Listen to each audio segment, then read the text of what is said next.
तरह कल्लू चोरी और किडनैपिंग करके थक चुका था। अरे बिल्लू सुन, तुझे तो पता है अब तेरे बॉस की उम्र भी हो गई है और अब इस धंधे में कुछ ज्यादा रहा नहीं। मैं सोच रहा था कि क्यों ना कोई रापचिक सी लड़की देखकर शादी कर ली जाए, क्या बोलता है? बॉस आप भी अच्छा मजाक कर लेते हैं। भला आपसे शादी कौन करेगी? सारा गांव जानता है बॉस कि आप कितने बड़े गुंडे हैं। अब गांव में तो कोई भी लड़की आपसे शादी नहीं करने वाली। हाँ बॉस ये सही कह रहा है। कल्लू ने गुस्से से देखता है। अब अगर आपको शादी करने का इतना ही मन है बॉस, तो मेरे पास एक आइडिया है। क्यों ना हम शहर चले, वहाँ पर ये कोई भी नहीं जान पाएगा कि हम सब गुंडे हैं। और कोई भी लड़की हमसे शादी करने को तैयार हो जाएगी। अरे मेरा मतलब आपसे बॉस, आपसे। हाँ, और क्या पता बॉस की शादी के बाद हमें भी कोई लड़की मिल जाए। ये सुनकर कल्लू उसे आंख दिखाता है, फिर बिल्ला से कहता है, बात तो तुमने बिल्कुल ठीक की। हम शहर जाकर ऐसा ड्रामा करेंगे कि सबको लगेगा कि हम बहुत अच्छे खानदान से हैं, क्या समझे? लेकिन शहर जाने से पहले हमें एक बड़ा हाथ मारना होगा ताकि हम शहर में आराम से अपना गुजारा कर सकें। कल्लू बहुत बड़ा गुंडा था और हमेशा अपना स्टेटस मेंटेन रखता था। वो किसी को भी लूटने से पहले गांव में खबर फैला देता था कि वो किसे और कब लूटने वाला है। ऐसा करके वो लोगों को दिखाता था कि वो किसी से नहीं डरता और किसी में दम हो तो उसे रोक ले। जाओ जाकर गांव में ये खबर फैला दो कि मैं अब गोरा सेठ को लूटने वाला हूँ और ये इस गांव में मेरी आखिरी लूट होगी। इस खबर ने पूरे गांव में अफरा तफरी मचा दी। अरे आओ आओ कल्लू भाई, तुमने तो आने में बहुत देर कर दी। मैं कब से तुम्हारी राह देख रहा था। अरे ओ सेठ हो, पागल हो गया क्या है? भला कोई गुंडे मवालियों की भी राह देखता है क्या है बे? हाँ और क्या, तू लुटने के लिए हमारी राह के देख रहा था रे? ओए तू चुप कर, जब मैं बात कर रहा हूँ तो तू बीच में बकर बकर क्यों कर रहा है? जानता नहीं क्या मैं तेरा सीनियर हूँ? चुपचाप कोने में खड़ा रहे। अरे आप खड़े क्यों हैं कल्लू भाई? आइए बैठिए, कुछ ठंडा मंगवाऊं? अरे ओ ए, तेरा तो सच में दिमाग खराब हो गया लगता है। अरे नहीं नहीं कल्लू भाई, ये तो खुशी के बारे में बावला हुआ जा रहा हूँ। हाँ। किस बात की खुशी है तुझे? मैं तुझे लूटने आ रहा है? अरे यही तो खुशी की बात है कल्लू भाई। मैं साल भर इतनी मेहनत से पैसे कमाता हूँ और साल खत्म होते ही तुम आते हो और मुझसे सब कुछ लूट कर ले जाते हो। मगर क्योंकि ये तुम्हारी आखिरी लूटपाट है, मैं तुम्हें खुशी खुशी सब कुछ देने को तैयार हूँ। मैं तो इस बात से बहुत खुश हूँ कि अब मुझे दोबारा तुम्हारी शक्ल नहीं देखनी पड़ेगी। अजीब पागल आदमी है बे, लूटने पर खुश हो रहा है।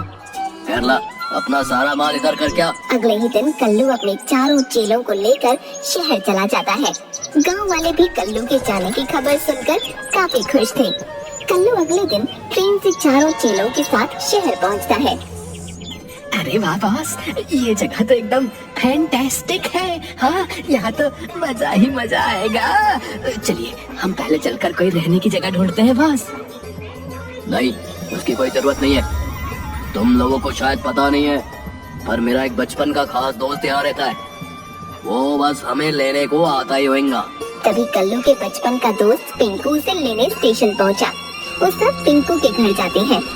कल्लू पिंकू को सब कुछ बताता है कि वो लोग सब गलत काम कुछ समय के लिए छोड़कर यहाँ आए हैं और कल्लू अपने लिए लड़की ढूंढ रहा है। इसके लिए हमें थोड़ी सी मेहनत करनी होगी। हाँ पिंकू, मैं कुछ भी करने को तैयार हूँ, बस तुम मेरे लिए लड़की ढूंढ दो। हाँ तो कल्लू, तुम मेरी बात ध्यान से सुनो। देखो, मेरी नजर में एक बहुत अच्छी लड़की है। मेरे घर के सामने ये घर है और वहाँ एक लड़की रहती है। उसका नाम कविता है।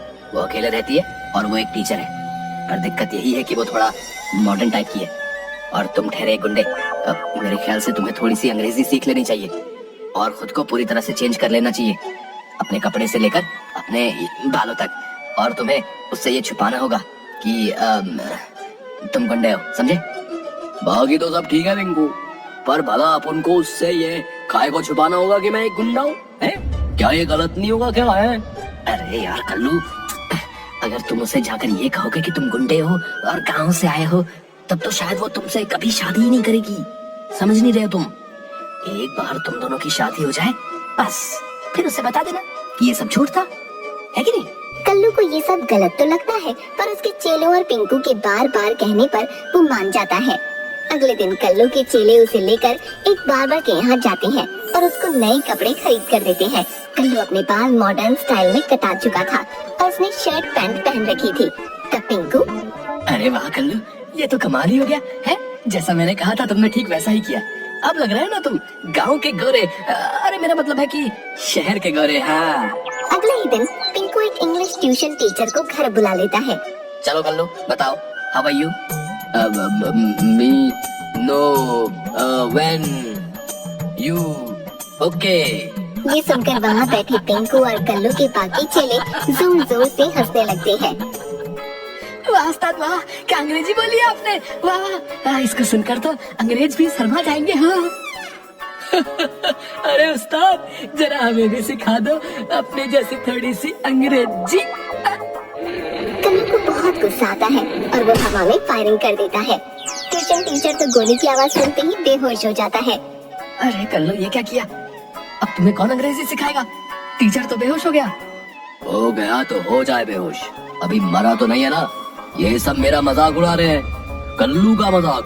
हाँ भाई, किसको अंग्रेजी सीखनी है? मैं अभी सिखाता हूँ। सारे चेलों की सिट्टी पिट्टी गुम हो गई और वो वहाँ से भाग खड़े हुए। इसके बाद अगले दिन बहुत मिन्नतें करने के बाद वो इंग्लिश टीचर वापस आया और कल्लू को थोड़ी बहुत अंग्रेजी सिखाकर चला गया। अगले दिन कल्लू अपने चेलों और पिंकू के साथ उस लड़की के घर जाता है, वही सूट पैंट पहनकर जो उसके चेलों ने उसे दिलाया था। कल्लू ने अपने बाल भी जेल से सेट कर रखे थे। अरे आइए आइए, मैं आप सभी का इंतजार कर रही थी। आइला, लड़की तो रापची कह रहे।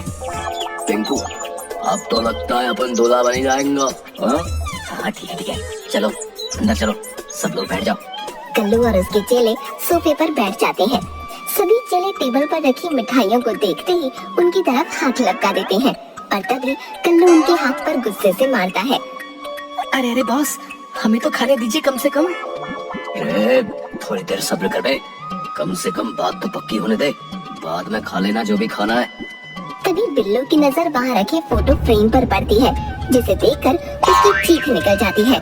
कविता के साथ साथ सभी चेले उसकी तरफ हैरानी से देखते हैं। वो चुप हो जाता है और फिर बॉस के कानों में कुछ कहता है।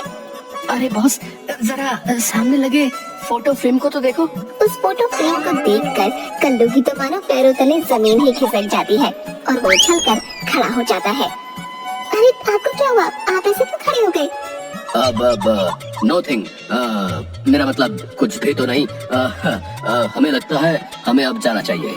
ऐसे कैसे? अभी तो आप लोग आए ही हैं। कुछ लीजिए ना, पापा आते होंगे। अब अभी जाने दो, दोबारा आएंगे, माना करो, अभी जाने दो।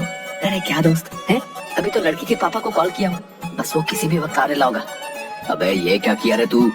अब यहाँ से भागने में ही भलाई है। बॉस खिड़की के रास्ते चले क्या? अबे 1.5 फुट ये, तू तो निकल जाएगा। मेरे इस पेट का तो सोच। मैं तो कहता हूँ बॉस, जल्दी से सब फुट लो, इससे पहले कि लड़की का बाप हमें फोड़ आवे। क्या? अरे आप सब लोग घबरा क्यों रहे हो? ऐसा क्या हो गया? लो पापा भी आ गए। उसे देखते ही सब लोग किसी न किसी तरह अपने मुंह को ढक लेते हैं। अरे बेटी, ये सब लोग अपना मुंह क्यों छुपाए खड़े हैं? कुछ नहीं सेठ जी, बस जरा शर्मा रहे हैं। पहली बार लड़की के बाप से जो मिल रहे ना। और कुछ खाया तक नहीं अभी। अरे सेठ, हमें यहाँ से जाने दो, मुझे कोई शादी नहीं करनी है। ये आवाज तो जानी पहचानी सी लग रही है। कल्लू, तू और मेरी कविता का रिश्ता मांगने आया है? अरे नहीं नहीं सेठ, वो अबे चलो बे। अबे जग्गू, कालिया, गोपी, सब कल्टी मार लो, नहीं तो बहुत पिटोगे। चलो।